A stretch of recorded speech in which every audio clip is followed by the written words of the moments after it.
रात गहरी होने के बाद ससुर जी ने मेरा दरवाजा खटखटाया और मुझसे बोले कि बहू, मैं बाथरूम में गिर गया था और मेरी कमर में दर्द हो रहा है। अगर तुम थोड़ी मालिश कर देती तो शायद मुझे थोड़ा आराम मिल जाता। फिर मैंने अपने ससुर को अपने बिस्तर पर लिटा दिया। इसके बाद जो हुआ उसकी आप कल्पना भी नहीं कर सकते, क्योंकि इसके बाद मेरी जिंदगी पूरी तरह से बिखर गई थी। हेलो दोस्तों, आज की इस अनोखी कहानी में आप सभी का स्वागत है। शादी के 5 महीने बाद ही मेरा पति अचानक एक दुर्घटना में गुजर गया। मेरे पिताजी ने बड़ी मुश्किल से मेरी शादी करवाई थी, लेकिन 5 महीने के अंदर ही मैं फिर से अपने मायके के दरवाजे पर आ गई थी। मेरे मायके में मेरी माँ नहीं थी, इसलिए मुझे बहुत डर लगता था कि अगर पिताजी कुछ कहेंगे तो मैं किसके आंचल में अपना मुंह छुपाऊंगी। वहां मेरी सौतेली माँ थी, इसलिए डर और भी ज्यादा था। फिर अचानक एक दिन मेरे ससुर हमारे घर आए और उन्होंने मेरे पिता से कहा कि वह मुझे फिर से अपने घर ले जाना चाहते हैं। मेरी सौतेली माँ ने तुरंत ही हाँ कह दिया, लेकिन मेरे पिताजी ने कहा, अब आपका बेटा नहीं रहा तो आप मेरी बेटी को क्यों ले जाना चाहते हैं।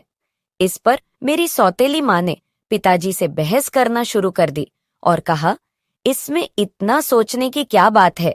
वो कह रहे हैं कि वह उसे ले जाना चाहते हैं तो उन्हें ले जाने दो।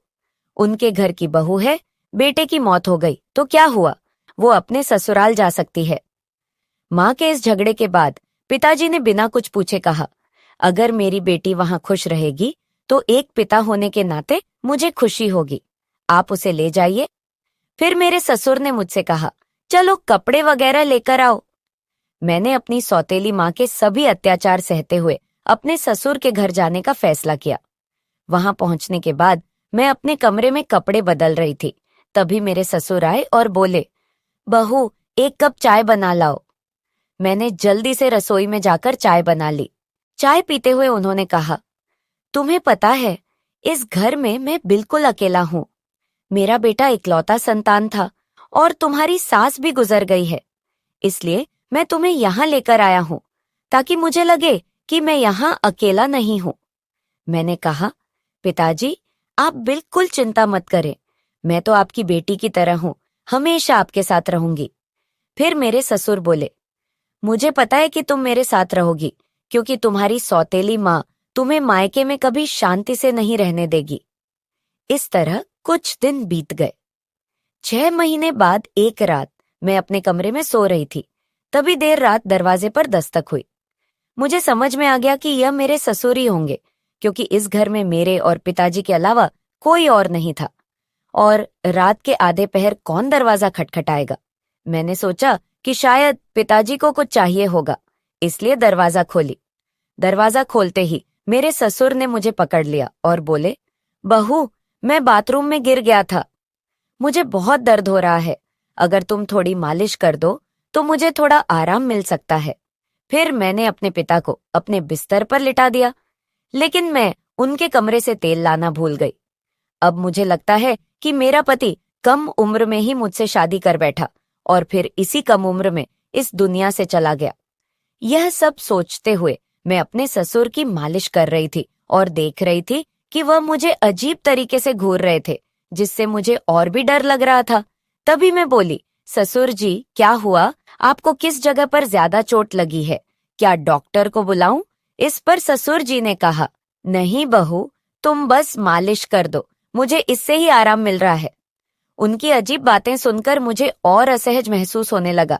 फिर मैं बोली, ससुर जी, आप यहीं लेट जाइए, कमर में दर्द लेकर आप अपने कमरे तक कैसे जाएंगे, मैं आपके कमरे में जाकर सो जाती हूँ। मेरी बात सुनकर मेरे ससुर बोले, बहू, इस हालत में तुम मुझे अकेला छोड़कर चली जाओगी।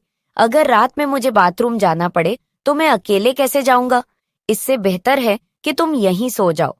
कुछ समय बाद मेरे ससुर उठकर मेरे पास आए और बोले, बहू, मैं तुमसे कुछ कहना चाहता हूँ, अगर तुम मेरी बात मान जाओ तो ही मैं कहूंगा।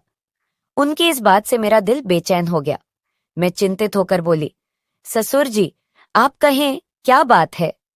मेरे ससुर थोड़ा हंसकर बोले, आज की रात मैं तुम्हारे साथ बिताना चाहता हूँ, क्योंकि अकेले अकेले अब अच्छा नहीं लगता। मेरे बेटे के मरने के बाद मैंने सोचा कि फिर से शादी करूंगा, लेकिन फिर सोचा कि तुम्हारी सौतेली माँ तुम्हें उस घर में कभी भी शांति से नहीं रहने देगी, इसलिए मैंने तुम्हें इस घर में लाया। उनकी इस बात से मुझे बहुत असहज महसूस हुआ, लेकिन उनकी बात का विरोध करने की हिम्मत नहीं हुई। मैं अपने कमरे के सोफे पर लेट गई। मुझे नींद नहीं आ रही थी, बहुत डर लग रहा था। ससुर जी ने कहा, बहू, लगता है मैंने तुमसे कुछ गलत नहीं कहा। मैं चाहता हूं कि तुम मुझसे शादी कर लो, ताकि कोई कुछ ना कह सके। तभी मैं हक्का बक्का होकर बोली, ससुर जी, आप ये क्या कह रहे हैं? आप मेरे ससुर हैं, और ससुर से शादी कैसे हो सकती है? मेरे ससुर बोले, देखो बहू, मैं मानता हूं कि कभी मैं तुम्हारा ससुर था, लेकिन तुम्हारे पति को मरे हुए अब 6 महीने हो चुके हैं। अब हमारे बीच ऐसा कोई रिश्ता नहीं है। मैं अकेला हूं, तुम भी अकेली हो, हम एक दूसरे का साथ दे सकते हैं। उनकी इस बात को सुनकर मेरा मन विचलित हो गया। मैं कुछ कह नहीं पाई। एक ओर सौतेली माँ के अत्याचार, दूसरी ओर ससुर का अजीब व्यवहार। रात बीत गई और अगले दिन सुबह मैं अपने ससुर की बातों को बहुत सोची, अपनी स्थिति का विश्लेषण किया। ससुर का प्रस्ताव मुझे असंभव लग रहा था, लेकिन वास्तविकता मुझे कुछ निर्णय लेने पर मजबूर कर रही थी। फिर मुझे ख्याल आया कि मैं अपने पिताजी से जाकर बात करती हूँ, लेकिन ये सब बातें अपने खुद के पापा से करने की मुझे हिम्मत नहीं हुई, क्योंकि मुझे पता था कि पिताजी से बात करने के बाद मेरी जिंदगी में नई समस्याएं आ सकती हैं। इसलिए मैं उनके पास नहीं गई। ऐसे ही एक दिन शाम को मेरे ससुर को फिर से बात करने का मौका मिला।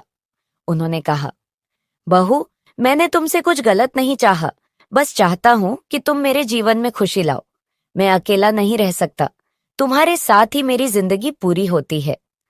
दोबारा ससुर जी से ये सभी बातें सुन मैं अंदर से कांपने लगी और कुछ बोल ना पाई। थोड़ी देर बाद ससुर जी खुद ही बाहर चले गए। ऐसे ही मुझे ससुराल में और कुछ महीने बिताने के बाद मेरे ससुर और मेरे बीच एक अजीब सा संबंध बनता चला गया। पति की मौत के बाद मैंने सोचा था कि मैं अब इस दुनिया में बिल्कुल अकेली हो गई हूं, लेकिन मेरे ससुर ने मेरे प्रति जो भावनाएं जाहिर की थी, उन्होंने मेरे जीवन को एक नई दिशा में मोड़ दिया। उनके शब्दों ने मुझे भीतर तक झकझोर कर रख दिया था। जब भी मैं सोने को जाती, उनकी बातें मुझे परेशान करने लगती।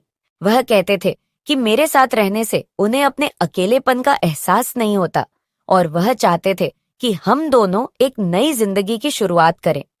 उस रात की बातचीत के बाद मैंने खुद को बहुत असमंजस में पाया। मन में कई सवाल उठ रहे थे। क्या यह सही है? क्या यह समाज के नियमों के खिलाफ नहीं जाएगा? लेकिन कहीं ना कहीं मेरे दिल में यह बात भी थी कि शायद मेरे ससुर सच में अकेलेपन से जूझ रहे हैं। मैंने बहुत सोच विचार करने के बाद उनसे बात करने का फैसला किया। एक रात जब घर अड़ोस पड़ोस के सभी लोग सो चुके थे, तब मैं ससुर के कमरे का दरवाजा खटखटाई।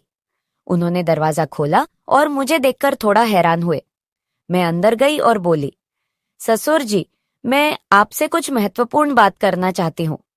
उन्होंने मुझे बैठने का इशारा किया और गंभीरता से बोले, क्या हुआ बहू, तुम इतनी रात गए क्यों आई हो? मैंने थोड़ी हिम्मत जुटाते हुए बोली, ससुर जी, मैंने आपके प्रस्ताव के बारे में बहुत सोचा है। मैं समझती हूँ कि आप अकेलेपन से जूझ रहे हैं और एक साथी की जरूरत महसूस कर रहे हैं, लेकिन इस रिश्ते के लिए एक शर्त है। हमारे बीच हमेशा सम्मान और प्यार का रिश्ता रहेगा। आप मुझे बेटी की तरह सम्मान देंगे और मैं आपको पिता की तरह आदर दूंगी। उन्होंने मेरी बात को ध्यान से सुना और थोड़ी देर बाद कहा, मैं तुम्हारी शर्त मानता हूँ, तुम्हारे सम्मान को हमेशा बनाए रखूंगा। उनकी यह बात सुनकर मेरे दिल का बोझ थोड़ा हल्का हो गया। मैंने उन्हें अपनी सहमति दे दी। फिर कुछ दिनों बाद हमने एक छोटे से समारोह में शादी कर ली। यह शादी समाज की नजर में असामान्य थी, लेकिन हमने अपनी स्थिति को स्वीकार कर लिया था। शादी के बाद के दिन मेरे लिए बेहद चुनौतीपूर्ण रहे। गांव में लोग बातें बनाने लगे। रिश्तेदारों ने हमसे दूरी बनानी शुरू कर दी, लेकिन हमने इन सब की परवाह के बिना अपने जीवन को आगे बढ़ाने का फैसला किया। हमारे रिश्ते में धीरे धीरे प्यार और समझ बढ़ने लगी। ससुराल में पहले जहां मैं खुद को असहज महसूस करती थी, अब वही घर मुझे अपना लगने लगा था। ससुर ने मेरे लिए हर संभव प्रयास किया ताकि मैं खुश रह सकूं। उन्होंने मेरी हर छोटी बड़ी जरूरत का ध्यान रखा और हर ख्वाहिश पूरी की। वह हर दिन मेरे लिए कुछ न कुछ खास करने की कोशिश करते थे। कभी मेरे पसंदीदा खाने की चीजें लाते तो कभी मेरे लिए नई साड़ियां खरीदते। धीरे धीरे मैं भी उनके प्रति एक अलग तरह का आदर महसूस करना शुरू कर दी थी। हम दोनों ने मिलकर एक नई जिंदगी की शुरुआत की। ससुर अब मेरे जीवन का एक अभिन्न हिस्सा बन चुके थे। हमारे बीच का रिश्ता अब सिर्फ ससुर और बहू का नहीं रहा, बल्कि दो दिलों का एक मजबूत बंधन बन गया था। वह मुझे हर उस समय सहारा देते थे जब मुझे उनकी जरूरत होती थी। उन्होंने मुझे फिर से हंसना सिखाया, जीवन को नए नजरिए से देखना सिखाया। शादी के कुछ महीने बाद मैंने महसूस किया कि हमारे बीच का यह नया रिश्ता मुझे एक नई दिशा दे रहा है। हमने मिलकर कई मुश्किलों का सामना किया और हर बार एक दूसरे का साथ दिया। ससुर के साथ मेरे इस नए रिश्ते ने मुझे जीवन के कई नए पहलू दिखाए। उन्होंने मुझे यह एहसास दिलाया कि जीवन में अगर साथी सही हो तो कोई भी मुश्किल इतनी बड़ी नहीं होती कि उसे पार न किया जा सके। समाज की नजर में हमने बहुत कुछ सहा, लेकिन हमने अपने फैसले पर कभी पछतावा नहीं किया। हमारे रिश्ते में धीरे धीरे एक नए तरह का प्यार और सम्मान उभरने लगा। उनके साथ बिताए हर पल ने मुझे कुछ नया सिखाया और मुझे एहसास हुआ कि कभी कभी जीवन हमें ऐसे मोड़ पर ले आता है जहां हमें अपने फैसलों पर पुनर्विचार करना पड़ता है। आज मैं अपने ससुर के साथ एक नई जिंदगी जी रही हूँ। हमारे बीच का प्यार और सम्मान पहले से भी अधिक मजबूत हो गया है। वह मेरे जीवन के सबसे महत्वपूर्ण व्यक्ति बन चुके हैं। उनके साथ बिताए हर पल ने मुझे यह सिखाया है कि जीवन में चाहे कितनी भी मुश्किलें क्यों ना आए, अगर हमारे पास सही साथी हो तो हम हर मुश्किल का सामना कर सकते हैं। इस तरह हमारे बीच का रिश्ता धीरे धीरे और गहरा होता गया। उनके साथ बिताए हर पल ने मुझे यह सिखाया कि जीवन को कैसे नए सिरे से जिया जाए। हमने मिलकर अपने जीवन की हर चुनौती का सामना किया और हर बार जीत हासिल की। अब हमारे बीच का यह नया रिश्ता मुझे एक नई जिंदगी के सपने दिखाने लगा है। तो मेरे प्यारे दोस्तों, यह थी हमारी आज की छोटी सी कहानी। आपको यह कहानी कैसी लगी कमेंट करके जरूर बताएं। अगर आपको यह कहानी पसंद आई हो तो इसे लाइक करें और अपने दोस्तों के साथ शेयर करें। अगर आप ऐसी ही और भी इंटरेस्टिंग और रोमांटिक कहानियां सुनना चाहते हो तो चैनल को सब्सक्राइब जरूर कर ले और बेल नोटिफिकेशन ऑन कर ले। कल मिलेंगे एक और नई कहानी के साथ। धन्यवाद।